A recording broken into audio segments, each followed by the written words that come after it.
All right, hello, and thank you for joining today's webinar. So today we're going to be going over stress management as far as how to de-stress and ways and techniques you can actually maximize your body's ability to repair itself after a stressful situation and getting the right relaxation and recovery in order to do that. So we're going to talk a little bit about that. I do want to acknowledge the fact that this is not a webinar on how to avoid stress, because stress is going to happen in our life, and that is a completely different story or discussion. But today we're going to talk about how to deal with that stress and ways that you can actually maximize your recovery and relaxation. And there are two different kinds of stress that we're going to touch base on. There is positive stress and negative stress. And positive stress would be something that's happening in your life that is good, but still stressful. An example of that would be if you were buying a house, which is great. It's a wonderful thing happening in your life, but still very stressful. And a negative stressor would be as if you had a big hole in your roof in that new house. And so that is very stressful in itself and also negative versus the positive stress. And we tend to overlook positive stress as a real issue. We think, oh, I'm moving, this is supposed to be happening, I'm supposed to be stressed, it's fine. But what happens is our body still acknowledges the stress the same way it would if it were a negative stressor. And so we need to still deal with the positive stress as if it were negative and make sure our mind and body is ready to deal with it. So I'm going to go over tips and ways that you can actually deal with that.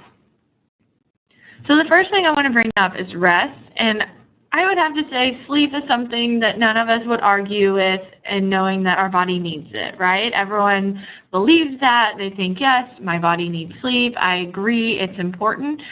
But what happens is even though we believe it, we still put it low on our priority list. And so I want to encourage you right now to just go ahead and bump sleep higher up on your priority list. Wherever it is, whatever it falls under, just give it at least one more bump up, because sleep is so important, okay? It is crucial to your body, and it actually can affect your immune system when it comes down to it. So you want to make sure you're getting 7 to 9 hours, and I know that can be really tough for some, and it's really tough for those who work shift work.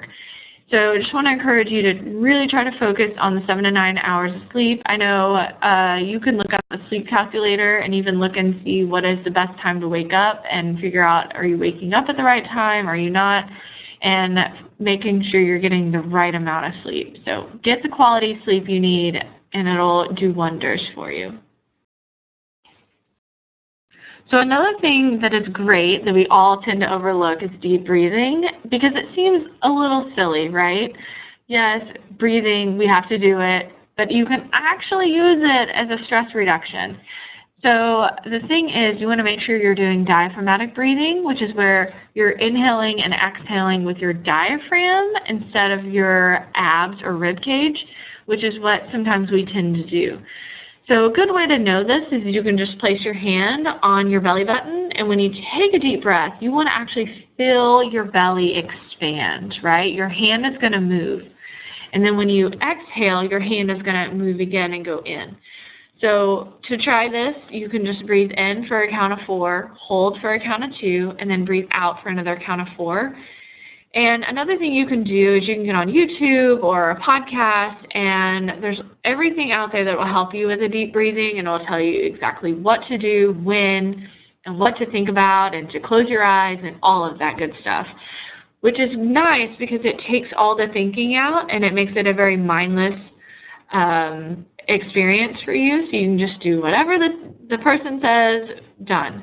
But sometimes that's not always realistic to be able to listen to something or just totally close our eyes and escape for a little bit. So I suggest trying to focus on your own diaphragmatic breathing as well, and you can do this when you're at work, or if the kids are in there, you can just kind of step aside for 2 seconds and just get your deep breathing in, and it will help and do wonders. So another thing is when you're at work, if you want to step outside, go sit in your car for 5 minutes, go back inside, you'll feel much better. So another thing we want to focus on is screen time. You may not know this, but your TV and your phone have this blue screen in the back of them, and that blue screen is very painful to our eyes, whether you feel it initially or you don't feel it at all. There's still a bit of stress that's happening on your eyes, a stress and strain. And studies have shown that if you cut out your screen time at least 30 minutes before bed, you're actually going to feel a lot better and have more quality sleep. And if you have a newer phone, you can actually take a look at your screen time. So if you have I don't know about Samsung, but I know iPhone, they have this thing, and they actually decide or pull the data of when you are on your phone and how much screen time you have, and it'll even divide it up and tell you, were you on social media, were you watching a TV show, what were you doing? And so you can see where you've spent all your screen time, and I think you can actually set limits on that, so to actually keep you more accountable and make sure you're not on Instagram all night long or 5 hours a day. So that's always nice to have a little bit extra accountability in that. Another thing we want to focus on is optimizing our food choices. So if you're like me, when you stress out or when I stress out, I want to grab the comfort foods, whether it's a big greasy burger or chicken fried steak, just something that makes me feel better in that moment. But what happens is when we are stressed, whether it be physically or mentally, our body is actually going to start pulling from the resources that we have in order to deal with that stress. And if we actually are stressed and we don't give our bodies the right nutrients, then we're going to be deficient in something and we're not going to have enough nutrients to deal with anything. So the idea is that when you are stressed, grab the dark leafy greens, grab the nutrient-dense foods. That way your body is going to be able to restock the resources it's already replenishing or taking from in order to deal with the stress that you're under. I recently discovered this the hard way. Last year I was training for a marathon, and I was training pretty intensely for it, and I guess my body, with all the stress it was under mentally and physically, was pulling from those resources, and I wasn't giving it enough vitamins. And I woke up one day and I had shingles, which was awful. I don't wish that upon anybody. So if I had been instead making sure I wasn't deficient in things, that may not have happened because it lowered my immune system in the process. So ever since then, I've been taking multivitamins and just anything that I could take that would be good for me, and making sure I get all the nutrients I need so that does not happen again. We also need to focus on things we can do outdoors, because even if you're not an outdoor person, if you don't just love to go camping, being outside has a sense of relaxation, whether you just step outside from work just for 5 seconds, take a couple deep breaths, and go back in. It's something about that fresh air or being around nature that is relaxing. And sometimes I try to bring nature inside by having a lot of plants in my house, or something that I can do, whether it be a mural of a mountain or something that will make me feel like I'm outside. That can usually help visually, but I encourage everybody to spend some time outside just getting the fresh air. My 2 favorite hiking spots around DFW are listed on the slide. I love Mural Park. It is in Grapevine. The address on here says Flower Mound, which they're right there by each other, but it's at Grapevine Lake. And I like it because it's close by, it's never crowded, I can take my dog, it's nice to get out and be on the trail. It's a pretty easy trail, so nothing too crazy, but it's nice. I even go out there and run sometimes. Now, my other favorite is Cedar Ridge Nature Preserve, and that one, even though this address says Dallas, it's technically pretty much in Duncanville, which is a 30-minute drive for me, so that's why I don't go there as often, because the Grapevine one is closer. but I love this one more because they have tons of different trails, and you actually feel like you're not in DFW for just a little second. So I really like it, and you feel like you're just out in the wilderness because the trails are a little more trail-like, if that makes sense. You'll have maybe a rock you have to step over or something like that, which I really like. Now it's more crowded when you pull up. The parking is usually packed. I've never not been able to find a place to park, but it's usually a lot more people. But I promise once you get into the trail, it thins out extremely, so not near as many people. But then also I want to point out Mural Park is nice too because you have the water you're right there by the lake, so you get the water view. So two of my favorites. Okay, we all will also agree that exercise helps with stress. Studies have shown that actually makes us more efficient in dealing with stress, so it's something that's good, and it also gives you more energy. I encourage everyone to get at least 2 to 3, or exercise 2 to 3 times a week for about 30 minutes.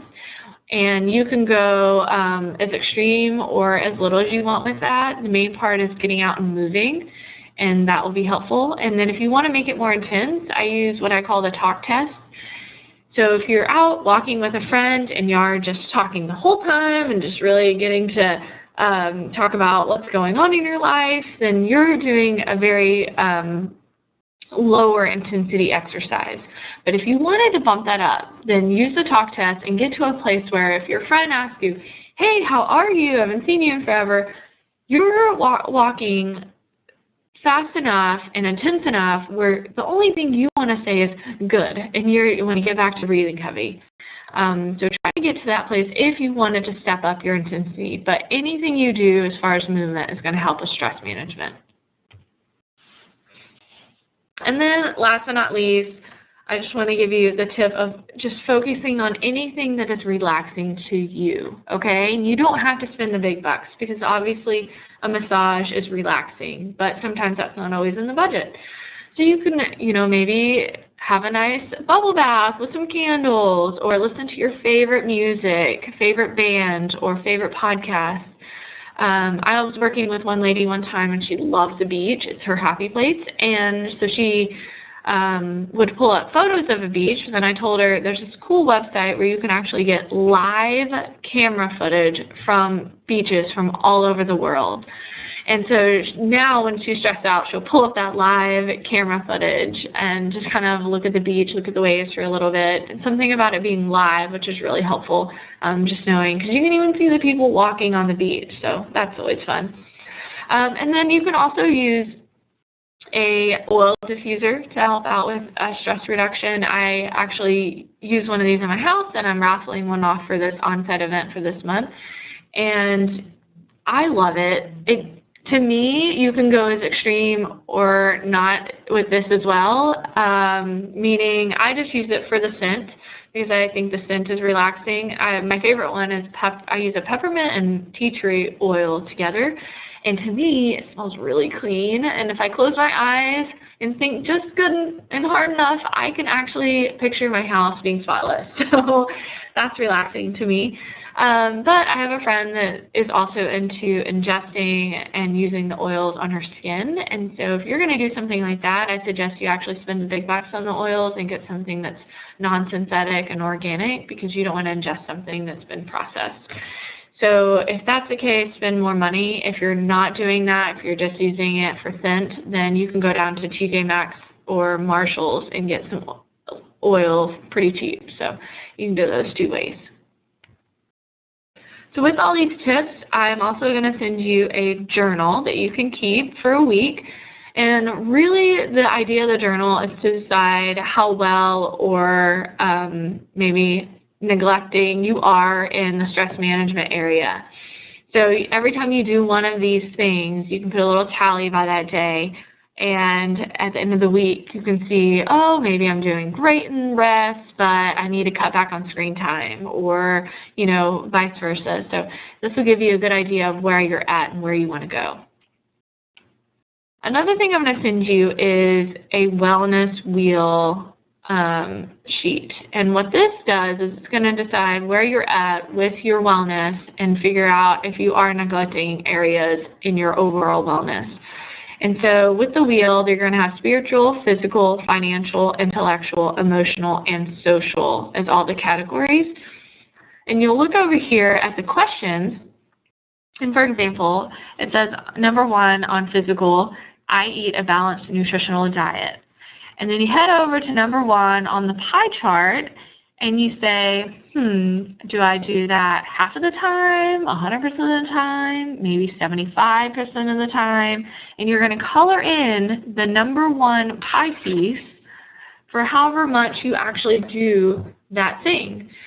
And then after you get through the whole list of questions, you'll be able to take a step back and just look at your wellness wheel and decide, where am I balanced, where am I not balanced? And the idea is that you're going to be putting the same amount of energy in all of these areas, and it's a wheel that can roll down the road evenly. But what happens is sometimes we put more energy or neglect other areas, and your wheel becomes a little lopsided as it rolls down the road. So big eye-opener. I took it, and I discovered things I was shocked. I've already started changing and made goals around. So after you go through all the questions and color it, you can actually, on the last page, it has a way you can really devise your plan and set goals on what you want to do next and how you want to actually take action to some of the things you discovered with the Wellness Wheel. So I will be sending that over to you. So that's all my tips. And if you have any questions or anything you want to talk about, let me know. And if you want any of these handouts, again, email me, either me or the Corporate Wellness account, and I can get back to you with those handouts. So it's also great if you have a significant other to do some of them together, since you are in life together, and so it just is helpful if everyone's on the same page. So please let me know if you have any questions or if you need any of the resources that we spoke about today. All right, thank you very much.